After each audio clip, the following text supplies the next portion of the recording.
The views and opinions expressed on any program are those of the producers and/or the persons appearing on the program and do not necessarily reflect the views and opinions of FRC Media, Bristol Community College, or the City of Fall River.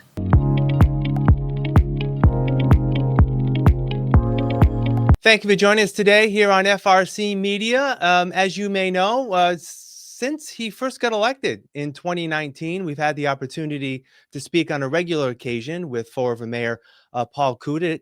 It actually started during COVID, getting updates there, but we've continued that right on through his first 3 terms in office. We took a break last summer as Mayor Coogan was up for re-election. Now that that's over, we're pleased to welcome Mayor Coogan for what we hope will be weekly conversations. Mayor, how are you? Thanks for joining me. I'm doing good, Keith. How's it going? Good. I actually want to start with a little philosophical discussion. You know, you've announced that this will be your last term as mayor. Does that change your philosophy at all in terms of things you may want to accomplish without, you know, the thought of, hey, in 2 years I may be up for re-election, I may be a little more hesitant on some things? Has it changed your philosophy at all, or is it just going to be business as usual? No, it really doesn't change my philosophy. It does speed up my engine a little bit for some of the things I want to get accomplished, and maybe I won't have as much patience with people as I did. It's similar to high school when you have freshmen. You're very patient with them because you're trying to train them and you want them to understand how they have to perform. By the time they're seniors, if they're doing the same things they were doing as freshmen, you kind of lose some of your patience and you're a little more abrupt with them, and you let them know what you're thinking. And that's how I look at it. It's just, you know, I'm in a position where I think we've had 6 strong years of service to the community. I got a couple more to go. It's time for me to move on. And I'm hoping that someone rises to the forefront that can take over after me and not build on my legacy, but build their own legacy, and maybe they'll use some of the underpinnings of what we've done. And that's all I'm looking at. I think that's the way to go. I think obviously a lot of people involved when you're running a city, in the schools, the police, the fire, everybody's involved. And the more you can do to draw them in and get their opinions and work with them to improve the city, it's all I'm about. I'm looking in the last 2 years to strengthen as much as our infrastructure as we can, because that will be a legacy that lives on. If we can do more streets, more public buildings renovated, stabilize some of our homeless situations. Although I do think we're in a good spot, I think there's more we can do.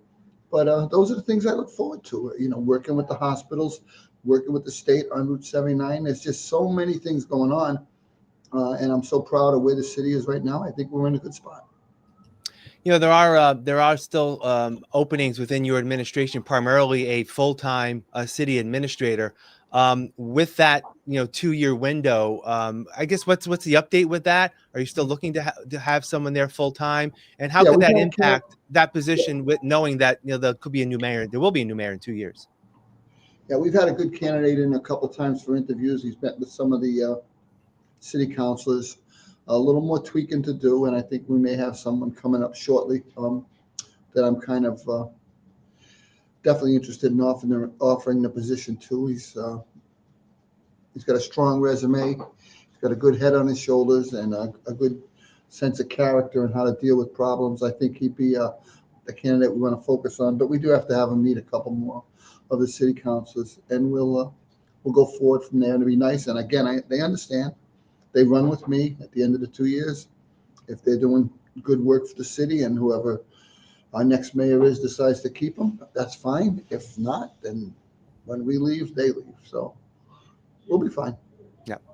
All right. Speaking of that, you had your first meeting this week of the newly formed school committee. There's 3 new members on that panel. I'm sure you had the opportunity to speak with them. What do you feel they'll bring to the committee moving forward? Well, again, I've been on the school committee a long time. I was on the school committee even before I was mayor, so I know kind of how that functions, and it's a shot of fresh energy in there. We have Anna Riley, Chanel Stewart and Emmanuel Monis. I think from the first meeting, from what I could tell, a few of them are have some pretty good ideas about what they want to do.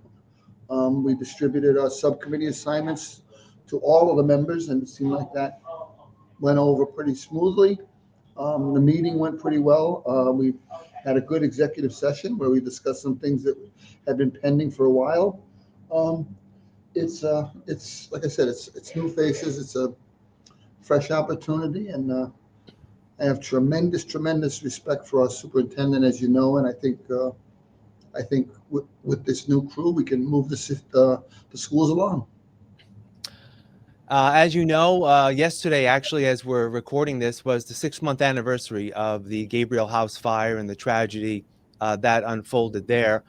There has been, I was actually set up long before the fire. There was a special commission on assisted living residences that were looking at a number of issues in terms of making assisted living more affordable, more accessible, more transparent, and the like. That commission actually had its job added to it following the fire in terms of looking at safety issues.